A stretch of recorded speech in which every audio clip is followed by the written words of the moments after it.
네, 오늘 이 새벽에 하나님께서 저희에게 주신 말씀은 사무엘하 3장 12절부터 21절까지의 말씀입니다. 제가 가지고 있는 성경으로 구약 성경 467페이지에 있습니다. 사무엘하 3장 12절부터 21절까지의 말씀을 우리 함께 교독하도록 하겠습니다. 아브넬이 자기를 대신하여 전령들을 다윗에게 보내어 이르되 이 땅이 누구의 것이니이까? 또 이르시되 당신은 나와 더불어 언약을 맺사이다. 내 손이 당신을 도와 온 이스라엘이 당신에게 돌아가게 하리이다 하니 다윗이 이르되 좋다. 내가 너와 언약을 맺거니와 내가 내게 한 가지 일을 요구하노니 나를 보러 올 때에 우선 사울의 딸 미가를 데리고 오라. 그리하지 아니하면 내 얼굴을 보지 못하리라 하고 다윗이 사울의 아들 이스보셋에게 전령들을 보내어 이르되 내 처 미가를 내게로 돌리라. 그는 내가 전에 블레셋 사람의 포피 100개로 나와 정혼한 자니라 하니 이스보셋이 사람을 보내 그의 남편 라이스의 아들 발디엘에게서 그를 빼앗아 오매 그의 남편이 그와 함께 오되 울며 바후림까지 따라왔더니 아브넬이 그에게 돌아가라 하매 돌아가니라. 아브넬이 이스라엘 장로들에게 말하여 이르되 너희가 여러 번 다윗을 너희의 임금으로 세우기를 구하였으니 이제 그대로 하라. 여호와께서 이미 다윗에 대하여 말씀하시기를 내가 내 종 다윗의 손으로 내 백성 이스라엘을 구원하여 블레셋 사람의 손과 모든 대적의 손에서 벗어나게 하리라 하셨음이니라 하고 아브넬이 또 베냐민 사람의 귀에 말하고 아브넬이 이스라엘과 베냐민의 온 집이 선하게 여기는 모든 것을 다윗의 귀에 말하려고 헤브론으로 가니라. 아브넬이 부하 20명과 더불어 헤브론에 이르러 다윗에게 나아가니 다윗이 아브넬과 그와 함께한 사람을 위하여 잔치를 배설하였더라.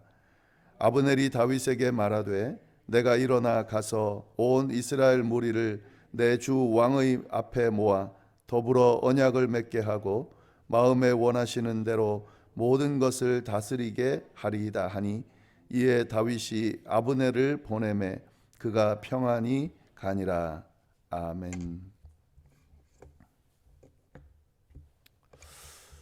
네, 지금 저희가 사울 왕이 죽고 다윗이 왕으로 세워지는 과정을 쭉 새벽 기도의 시간을 통해서 살펴보고 있습니다. 이 하나님께 버림받은 사울은 아주 허무하고 비참한 죽음을 맞이했습니다. 그리고 사울을 이어서 하나님의 기름 부음을 받은 다윗이 왕으로 세워졌습니다. 근데 다윗이 왕으로 세워지는 과정이 그렇게 순탄하지는 않았습니다. 다윗이 사울이 죽은 후에 왕이 되었지만 모든 이스라엘 백성들이 다 그를 왕으로 인정한 것이 아니고요. 자신의 지파, 자신이 속한 지파인 유다 지파만 그를 왕으로 인정했습니다. 그리고 나머지 이스라엘 백성들은 다윗이 아닌 아브넬에 의해서 세워진 사울의 아들 이스보셋을 왕으로 인정하고 따랐습니다. 그래서 그렇게 이스라엘은 다윗이 통치하는 지역과 사울의 아들 이스보셋이 통치하는 지역으로 분열이 되었습니다. 그러나 하나님께서 다윗을 기름 부어 왕으로 세웠기 때문에 모든 이스라엘의 왕으로 하나님은 다윗을 세워 가셨습니다. 인간적인 생각과 욕심으로 하나님의 뜻을 인정하지 않고 따르지 않는 그런 사람들이 있었지만 그와 상관없이 하나님께서는 다윗을 통한 하나님의 섭리와 역사를 이끌어 가셨습니다. 저희가 지금 그 과정을 함께 나누고 있습니다. 이스보셋이 왕으로 있는 사울의 집안은 점점점 쇠퇴해 갔고 유다 지파만 지지하고 있는 다윗의 집안은 점점 더 강성해져 갔습니다.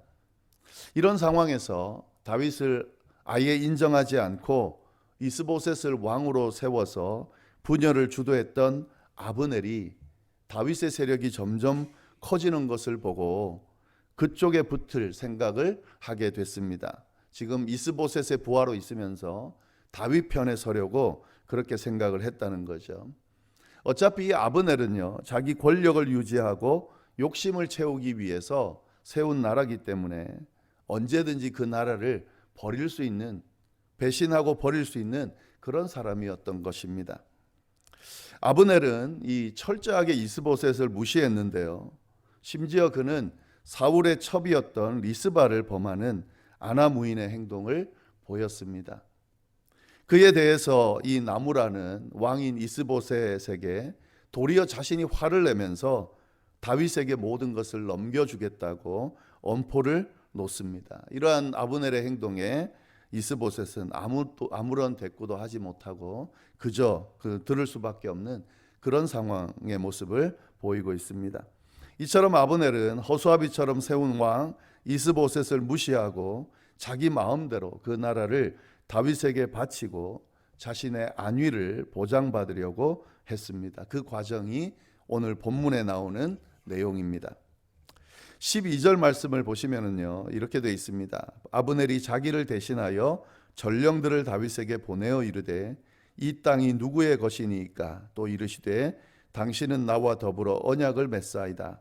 내 손이 당신을 도와 온 이스라엘이 당신에게 돌아가게 하리이다 하니. 아브넬이 지금 다윗에게 협상을 요청하고 있는 거죠.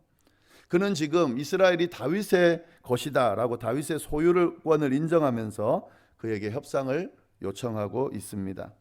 지금 자신은 이스보셋을 왕으로 세우고 이스보셋을 섬기는 그런 위치에 있음에도 불구하고 전혀 개의치 않고 자신이 마치 왕인 것처럼 다윗에게 이스라엘을 넘겨주겠다라고 말하고 있는 거죠. 그러면서 자신의 지위를 보장해달라는 그런 협상을 벌이고 있는 겁니다. 여러분, 여기서 우리가 이스보셋의 모습을 잘 봐야 됩니다. 이스보셋은 지금 모든 것이 자기 마음대로 된다고 생각하고 있습니다. 사실은 이스보셋만 무시한 게 아니라 다윗도 무시하고 있고 하나님도 무시하고 있는 거죠. 왜냐하면 자기가 다윗에게 이 이스라엘을 넘겨주면 다 넘겨줄 수 있다고 생각을 하는 거죠. 사실은 그게 아닌데요. 하나님께서 친히 인도하고 계십니다. 하나님이 주도권을 가지고 하나님이 다윗을 왕으로 세우고 통일 왕국을 이루실 겁니다. 근데 마치 자기가 뭔가 되는 것처럼 이렇게 지금 하고 있다 하는 거죠. 자, 그런데 이런 아브넬의 협상에 다윗이 어떻게 반응하는지를 좀 보면 좋겠습니다. 13절 말씀에 이렇게 되어 있습니다. 우리 13절 말씀을 좀 같이 한번 읽어볼까요? 시작.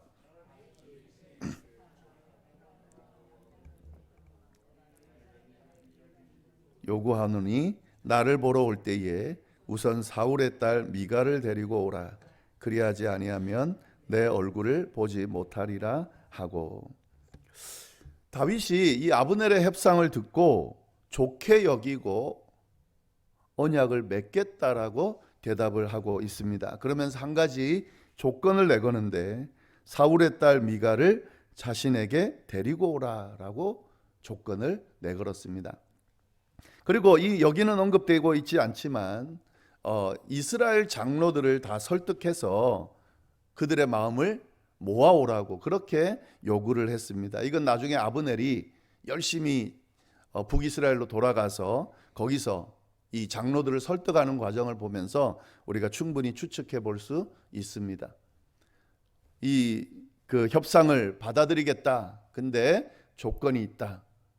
사울의 딸 미가를 데리고 오고 그리고 거기 있는 사람들 이스라엘 장로들의 마음을 모아와라. 확답을 받아와라. 이렇게 지금 조건을 내건 거죠. 근데 우리가 여기서 여러 가지 좀 생각할 부분이 많은데요. 좀 몇 가지 좀 보면 좋겠습니다. 이 과정을 보면서 생기는 질문들이 좀 있습니다. 첫 번째 보면은요. 다윗은 왜 이 아브넬의 협상을 받아들였을까 하는 거죠. 지금 이 아브넬은 누구냐면 자신을 인정하지 않고 사울의 아들 이스보셋을 왕으로 세워서 분열을 일으킨 장본인이에요. 그리고 지금 적으로 대치하고 있는 자입니다. 어떤 면에서는 원수 같은 존재입니다.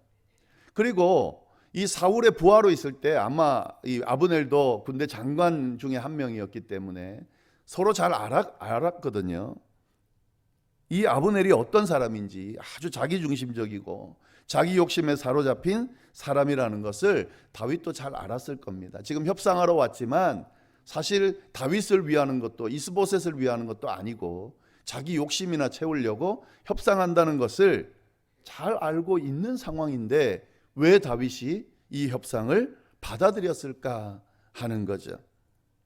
여기서 이 다윗의 그릇이 나오는 거죠. 다윗은 하나님께서 기름 부어 세우신 왕으로서 감정적으로 대치하지 않았습니다. 그는 정치적인 상황을 고려해서 이 아브넬의 제안이 어떤 의미가 있는지를 생각했다는 거죠. 이것이 아주 좋은 제안이라는 사실을 알았다는 거죠. 지금 다윗은 유다만의 왕입니다. 나머지 이스라엘 백성들의 왕으로 인정을 받는 과정이 남아 있습니다. 근데 사실은 그게 쉽지가 않거든요.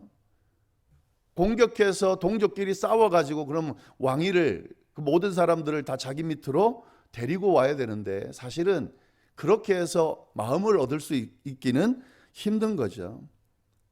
그런데 지금 아브넬이 아예 그 길을 알려주면서 오고 있다는 거예요. 협상을 잘하면 지금 북쪽에 있는 이스라엘, 남은 이스라엘의 마음도 가지고 오겠다. 그래서 하나님이 너한테 이 나라를 주신 것을, 왕으로 세운 것을 우리가 다 인정하고 너를 왕으로 세우겠다. 이렇게 협상하고 있기 때문에 사실은 굉장히 좋은 제안인 거죠. 그래서 이 다윗이 개인의 감정보다 자신의 직위를 생각하고 또 이스라엘 전체를 생각하고 받아들이고 있는 겁니다. 빨리 동족끼리의 이 서로 다투고 죽이는 갈등을 빨리 끝내고 하나의 왕국을 이루는 것이 이스라엘 전체에 필요하다라고 왕으로서 생각했기 때문에 이 제안을 받아들인 겁니다. 이 부분을 우리가 잘 이해를 해야 됩니다. 그리고 또 한 가지 더는요, 이 아브넬이 와서 이야기하는 이 과정, 제안하는 이 과정을 잘 생각해 봤을 때에 하나님께서 아브넬을 이용해서 이렇게 이끌고 계시구나라는 사실도 깨달았을 거라는 거죠. 하나님은 당신의 당신의 자녀들만 이용하시는 것이 아닙니다. 자기를 대적하는 이들도 이용해서 당신의 역사를 이루어 가십니다. 다윗은 그걸 바라본 거죠. 만약에 개인의 감정만 표출하고 그 감정에만 사로잡혔다면 이걸 받아들이기 힘들겠죠. 받아들이지 않는다는 건 어떻게 되는 겁니까? 이 갈등이 계속된다는 의미고, 그리고 이 다윗은 유다의 왕으로만 어쩌면 남았을 수도 있겠죠. 그래서 이 다윗이 받아들였다 하는 거죠. 자, 그리고 또 두 번째 우리가 생각할 수 있는 질문이 있습니다. 그건 뭐냐면 이 다윗이 협상의 조건으로 그 많은 것 중에 왜 사울의 딸 미갈을 데리고 오라고 했을까 하는 거죠. 지금 이 14절부터 16절까지를 보면은요, 다윗은 지금 남편이 있는, 그러니까 남편이 있는 미갈을, 다른 사람의 아내로 있는 미갈을 억지로 데려옵니다. 이걸 협상 조건으로 내걸어서 정말 억지로 데려와요. 이 내용을 좀 보시면은 14절 말씀 보면 이렇게 되어 있습니다. 다윗이 사울의 아들 이스보셋에게 전령을 보내어 이르되 내 처 미갈을 내게로 돌리라. 그는 내가 전에 블레셋 사람의 포피 100개로 나와 정혼한지라 하니 이스보셋이 사람을 보내 그의 남편 라이스의 아들 발디엘에게서 그를 빼앗아 오매 그의 남편이 그와 함께 오되 울며 바울임까지 따라왔더니 아브넬이 그에게 돌아가라 하매 돌아가니라. 딱 보면은요, 이 성경이 억지스럽게 남의 아내를 지금 데리고 오고 있다는 것을 우리가 볼 수가 있습니다.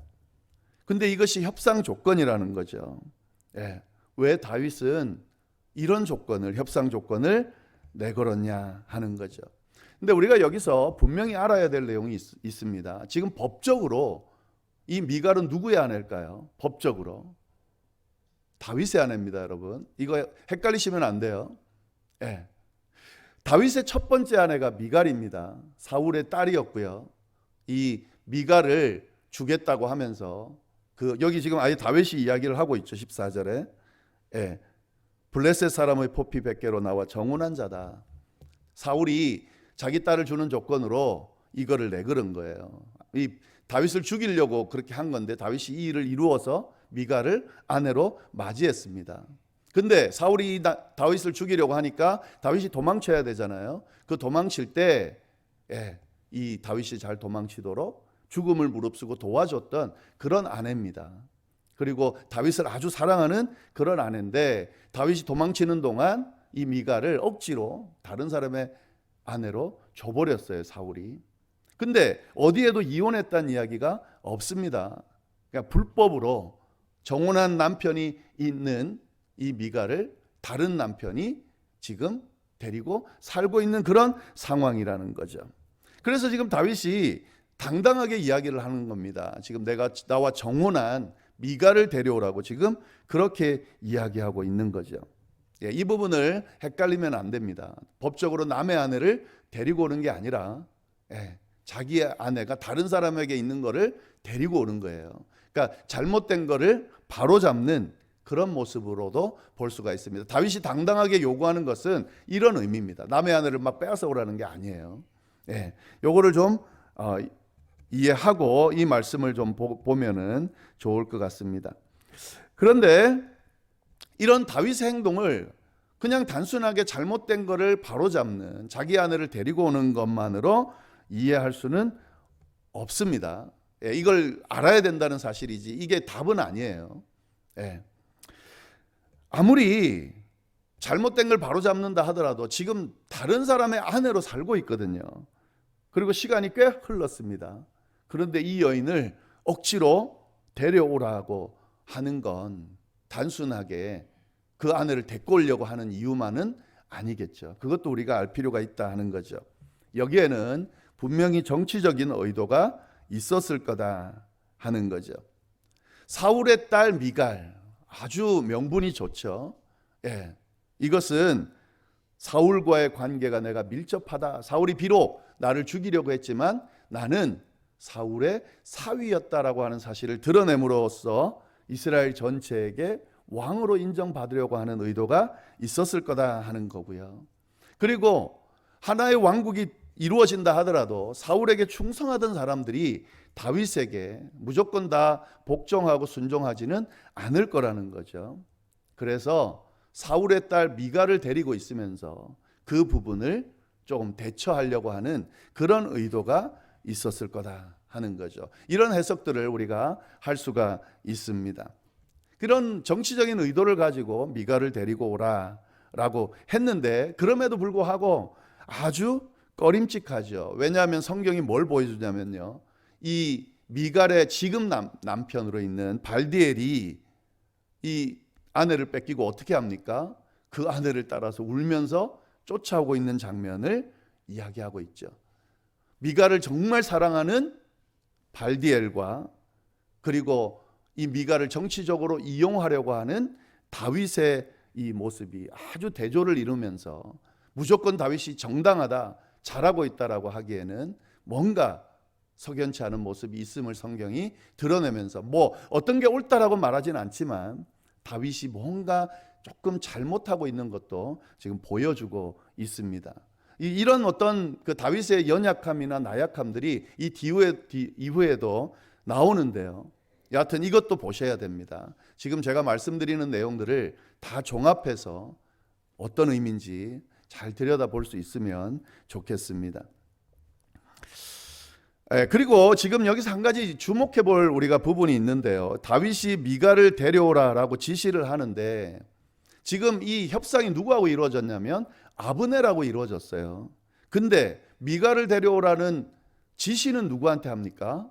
이스보셋에게 사람을 보내서 했습니다. 아브넬이 독단적으로 와서 협상을 한 건데 그 협상의 내용을 누구에게 지금 이야기하는 거예요? 이스보셋에게다 이야기하고 있어요. 이것도 좀 특이한 부분이에요, 여러분.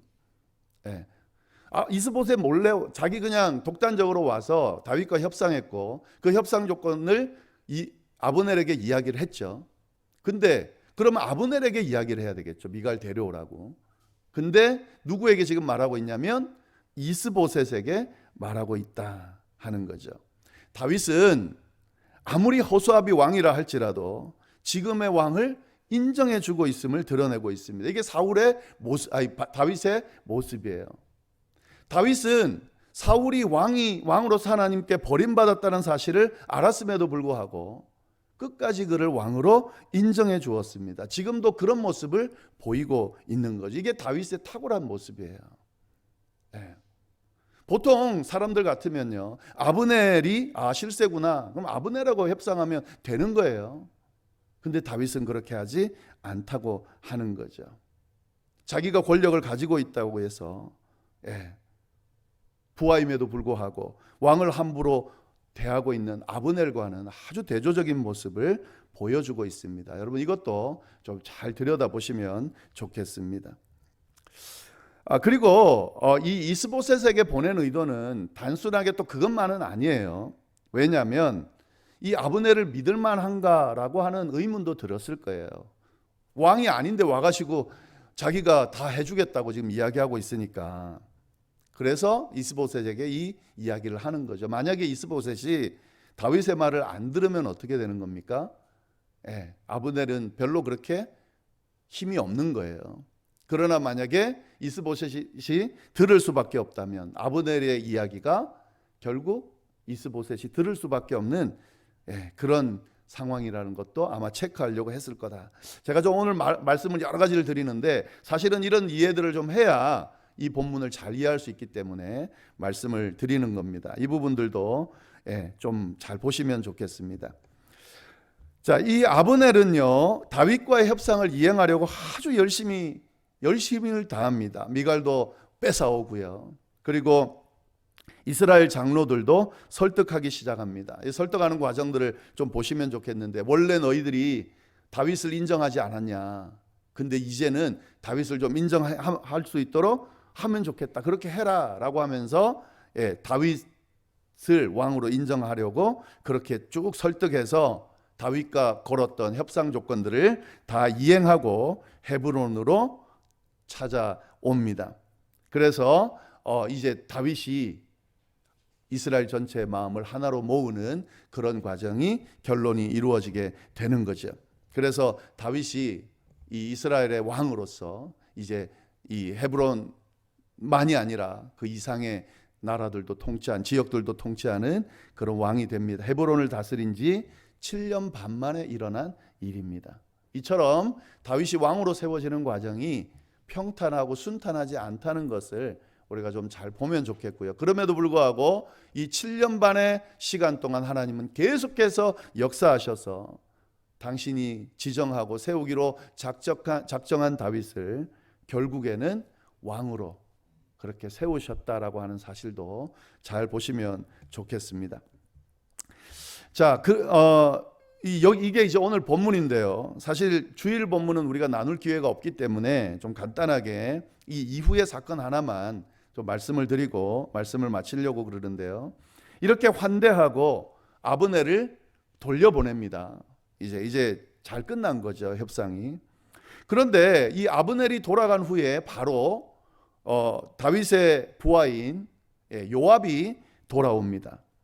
그런데 이 다윗이 아브넬을 그냥 돌려보내고 환대해서 돌려보냈다는 이야기를 듣고 이 요압이 다윗에게 와서 따져 묻기 시작합니다. 왜 그냥 돌려보냈냐고 따져 묻습니다. 왜 이렇게 따져 묻냐면 이 아브넬은 자신의 동생을, 요압의 동생을, 막내 동생을 죽인 원수이기 때문에 그렇습니다. 이 앞에 쭉 말씀을 읽어온 사람들은 알겠지만요.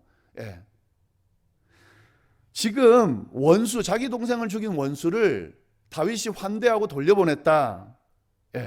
얼마나 기가 차겠어요. 복수하려고 지금 딱 벼르고 있는데 복수할 기회가 왔는데 환대했다. 그래서 다윗에게 지금 따져 묻고 있는 거죠. 그러면서 뭐라고 그러냐면요, 다윗에게 말하지 않고 이 아브넬을 다시 부르고요, 그리고 그 아브넬을 죽입니다. 독단적으로 다윗의 명령에 관계없이 죽이게 됩니다. 여러분이 아브넬을 죽이는 이 과정을 보면서 이 요압의 모습이 충분히 이해가 되죠. 왜냐하면은 원수로 지금 갚는 거잖아요. 예, 평범한 사람이면 누구나 다 그런 생각을 할 겁니다. 그리고 이걸 보면서 정당하다라고 생각할 수 있습니다. 그러나 사실 이건 굉장히 큰 문제를 일으킨 거예요. 왜냐하면 아까 말씀드렸잖아요. 다윗이 정치적인 의도를 가지고 자신도 개인의 감정이 있음에도 불구하고 이 협상을 받아들였습니다. 그런데 지금 이 협상이 깨지게 된 거예요. 거기다가 이 북이스라엘 쪽에 있는 이스라엘 사람들이 지금 그래도 실세라고 생각하는 사람을 데리고 와서 죽인 거예요. 전쟁을 일으키자고 하는 거랑 똑같습니다. 예.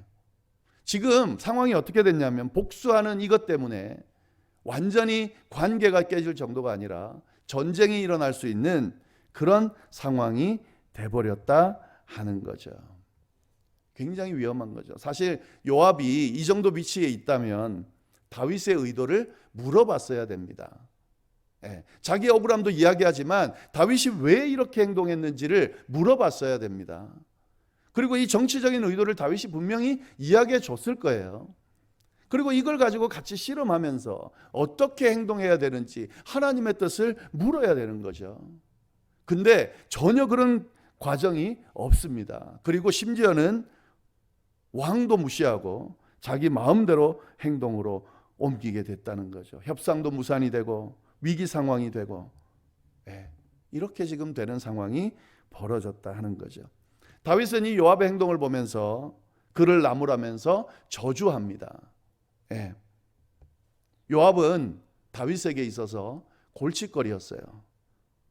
아브넬 같지는 않지만 요압도 이 다윗을 왕으로 인정한다고 하지만 독단적인 행동을 많이 했습니다. 그의 권력이 커지면 커질수록 마음대로 행동했습니다. 나중에 어떤 일까지 일어나냐면요, 다윗의 아들 압살롬이 다윗을 죽이려고 쫓아다닐 때 다윗이 분명히 압살롬을 죽이지 말라고 그랬거든요. 근데 요압이 자기 마음대로 압살롬 죽여버려요. 다윗의 말을 듣지 않습니다. 자기 마음대로 행동하는 그런 모습을 보이고 있다는 거죠. 근데 여러분, 이 다윗을 이 요압을 다윗이 또 어떻게 대하냐?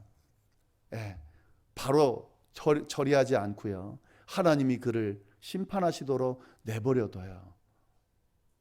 하나님께서 그를 골칫거리라고 생각하지만 하나님이 판단하실 거다, 하나님이 그의 행동에 대한 대가를 행하실 거다 하고 그에게 맡기고 그는 그의 할 일을 합니다. 왕으로서 어떻게 하냐면요, 엄청나게 슬퍼해요. 사울이 죽은 만큼 슬퍼합니다.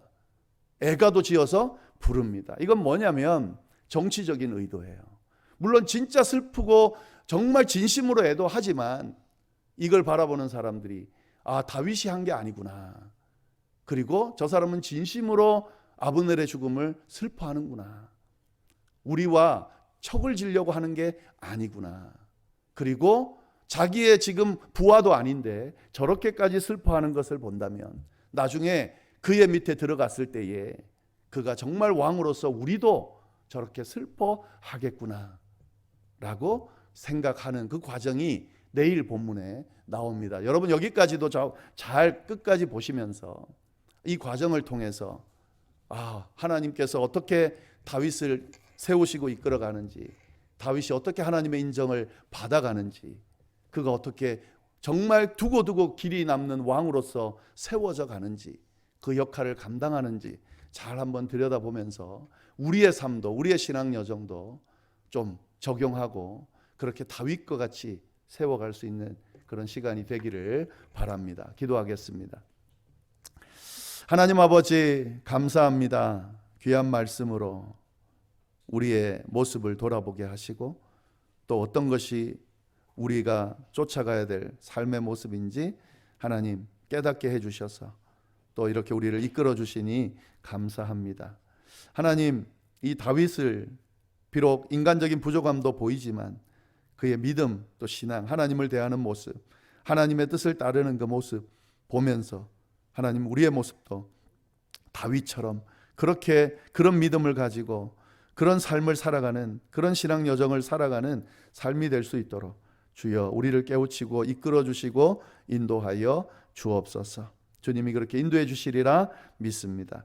하나님, 이후에 우리가 개인적인 기도, 중보의 기도 가지고 하나님 기도할 때에 그 기도에 귀 기울여 주시고 꼭 응답해 주셔서 하나님의 살아계심을 경험하는 그런 놀라운 역사들이 많이 일어날 수 있도록 인도하여 주옵소서. 함께 해 주시기를 간절히 바라고 살아계신 예수님의 이름으로 기도드립니다. 아멘.